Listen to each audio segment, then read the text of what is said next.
أطلت علينا يا إخوتي لآلئ عشر بذي الحجة،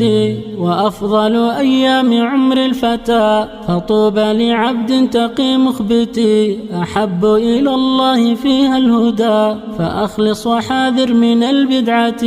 ففيها الشريعة قد أكملت، فأكرم بذا الدين من نعمتي، صلاة صيام وحج وبر وثج وعج وذي ملة، بيوم الوقوف يباهي الإله بجمع الحجيج بذي الوقفة، يقول عبادي أتوني شعوث وكم قرفوا الأمس من زلتي، فأشهد خلقي بأني الغفور، فطوبى لعبد بلا هفوة، فلله كم دعوة تستجاب وكم سالت العين من عبرتي. لا تنسوا الإعجاب بالفيديو والاشتراك في القناة تشجيعا لنا لنستمر بنشر المزيد إن شاء الله.